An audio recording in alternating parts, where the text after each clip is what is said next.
there's water. Okay, this is my ratio.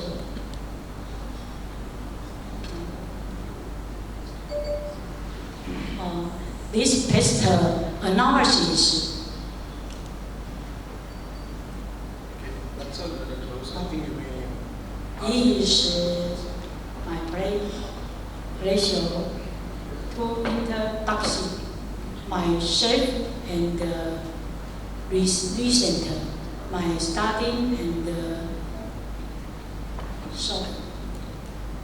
Thank you for your attention in listening. Thank you.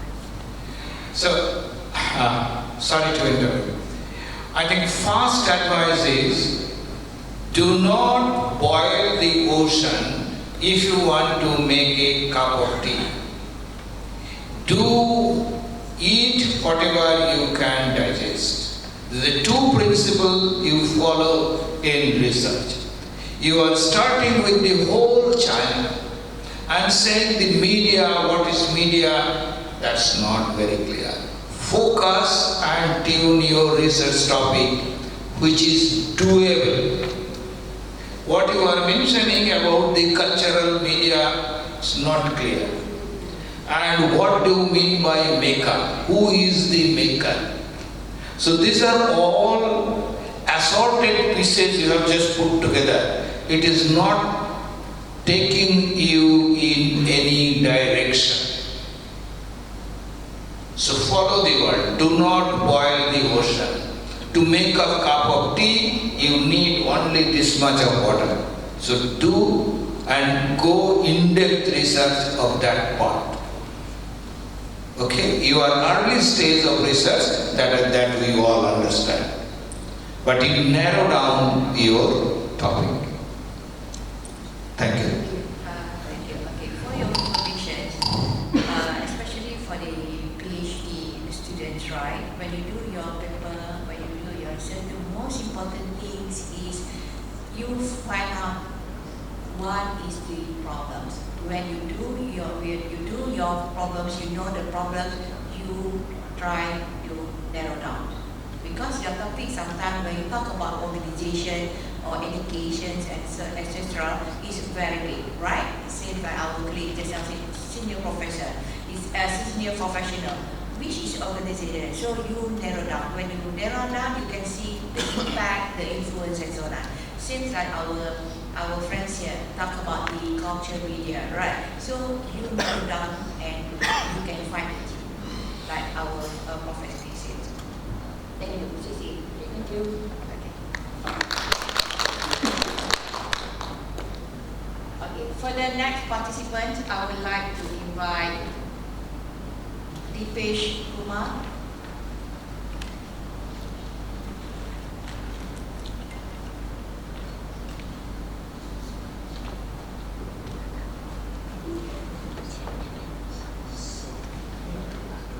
Mr. Dipesh and others participants, you only have 5 minutes to present your paper.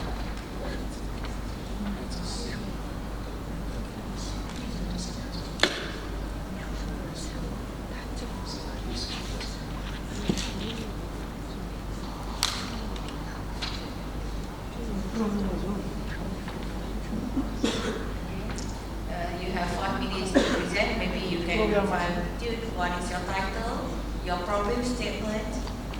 Yeah, Okay. maybe you can touch a bit about your literature review and also your conclusions of your study. Okay, thank you, Chair, and all respected professor and participants. My research topic is beyond economics, the role of cultural capital in enhancing poverty alleviation strategies among indigenous communities in Nepal. So I'm just taking this research topic because I do have some, the national context. If we see Nepal is one of the poorest country around the world, it's ranked about 195th in per capita GNP out of 216 countries. And other indicators, if we also see some other indicators, for example, the multidimensional poverty index or national income or per capita income, it's a very poor country. And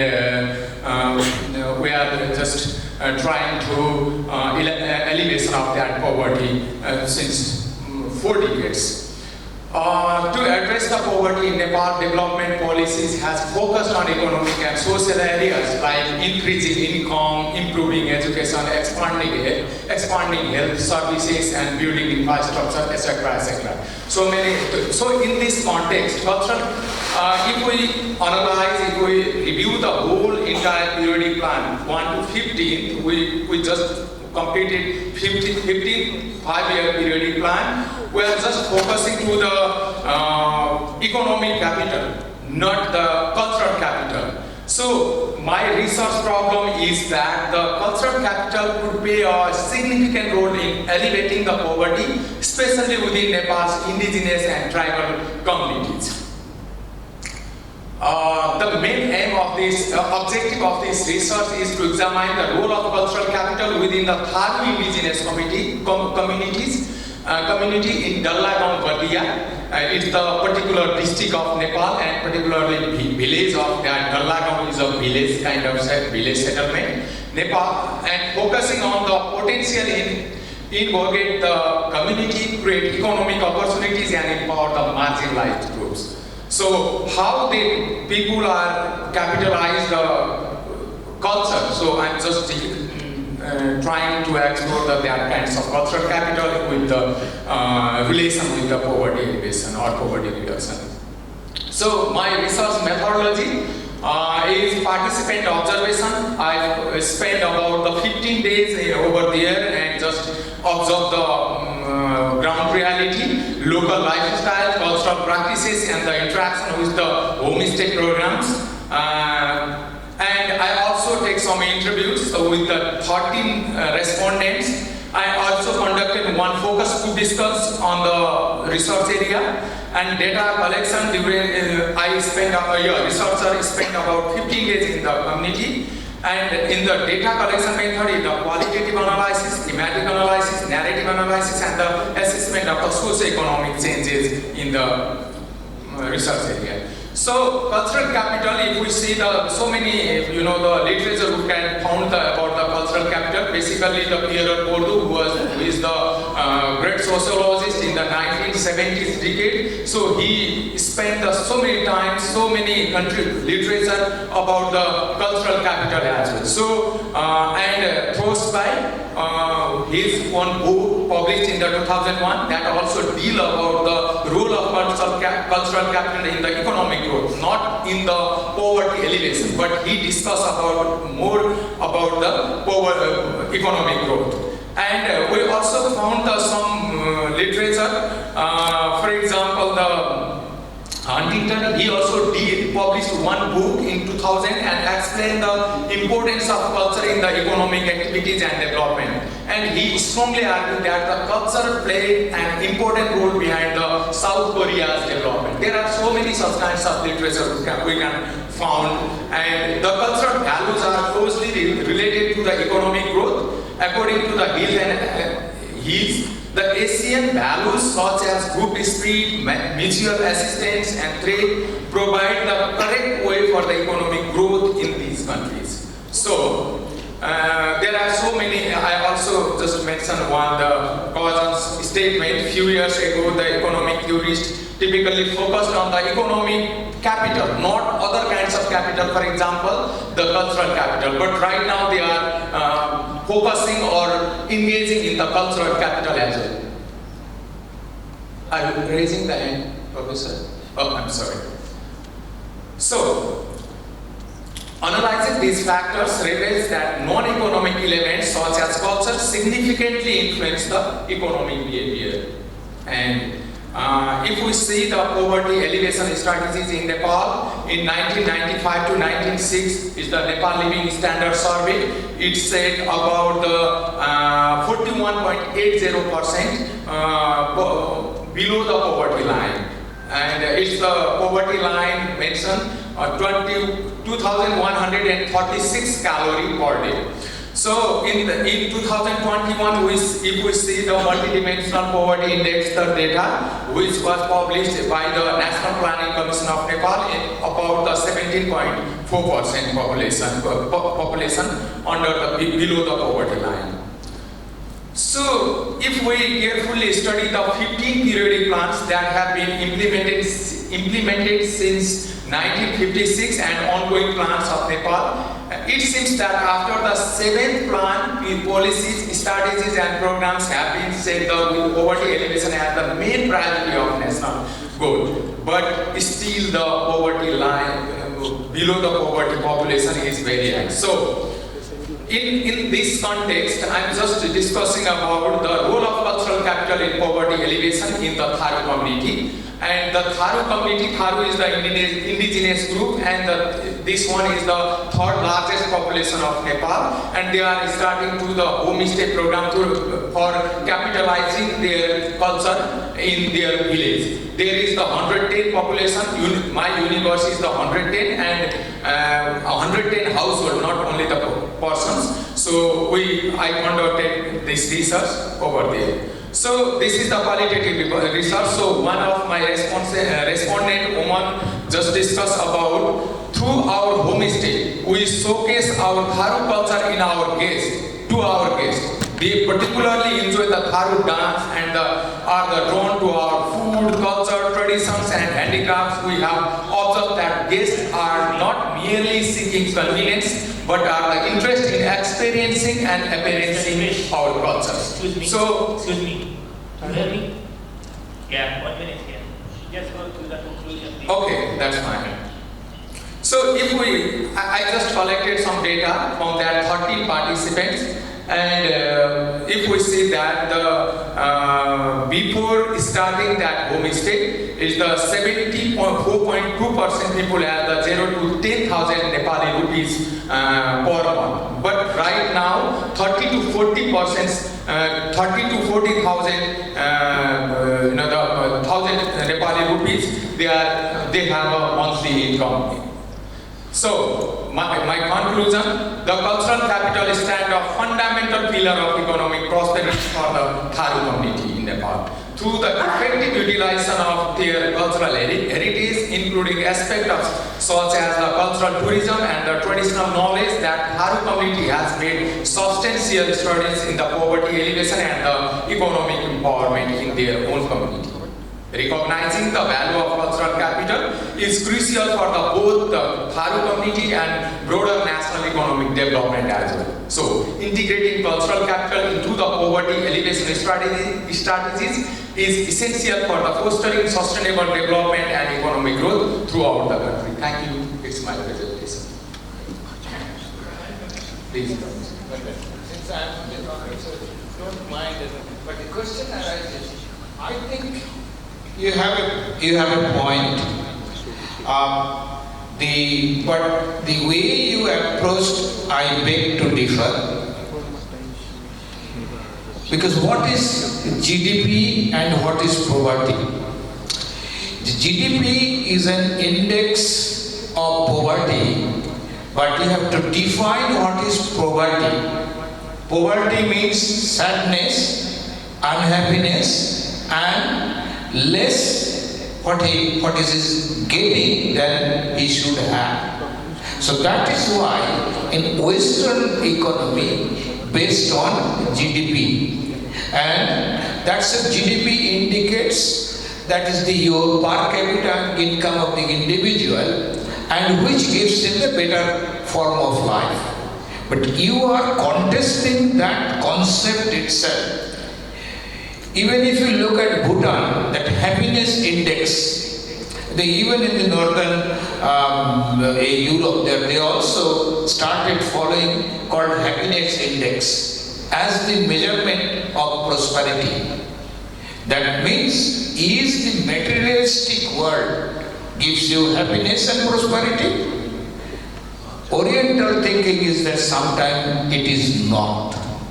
So you are contesting that. On that prospect, you have to start and say that cultural, you are saying the cultural capital is an capital, that means it is an index of measuring happiness.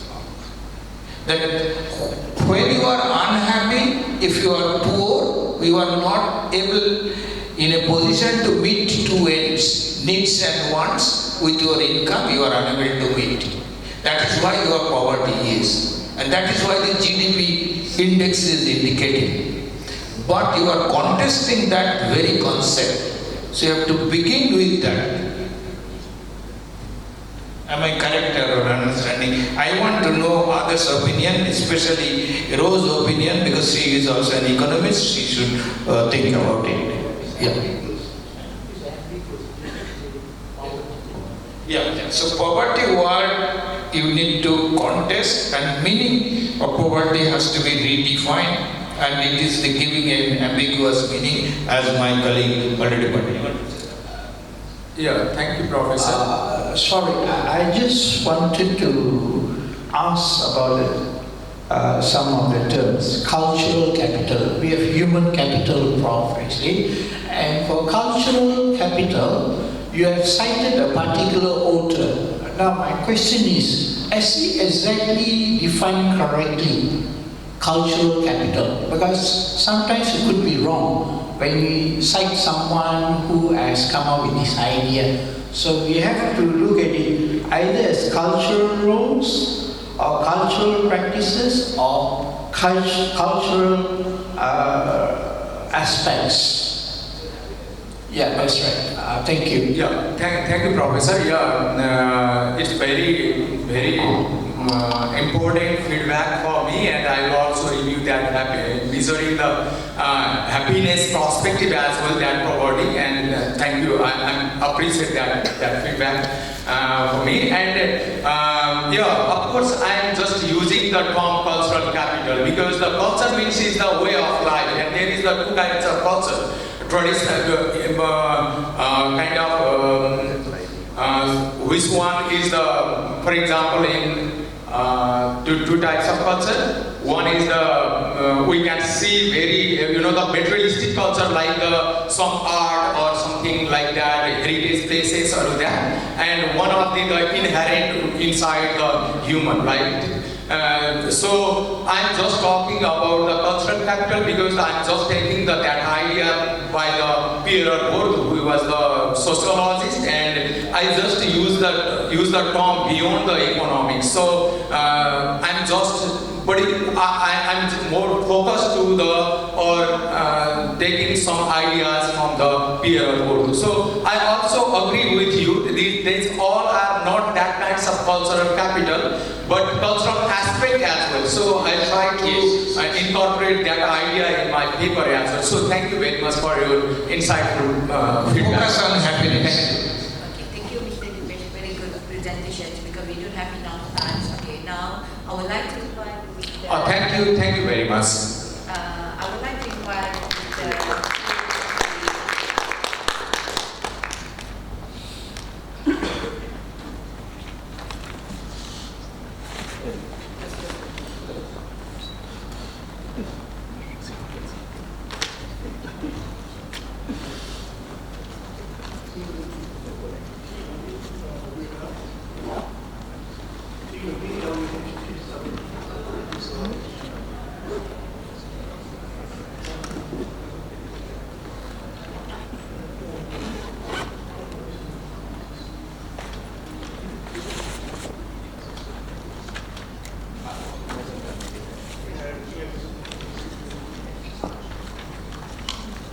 Excuse me, can you holding the mic? Just to remind Mr. Casey, you only have 5 minutes to go. Yeah. Okay. So you just highlight. Okay. Let's go to conclusion. Good afternoon, ladies and gentlemen. The title of my discussion to be presented is the mediating role of touch in advertising messages, an emotional response in the impact of celebrity endorsement on millennials' attitude and purchase intention towards skincare products in Klang Valley, Malaysia.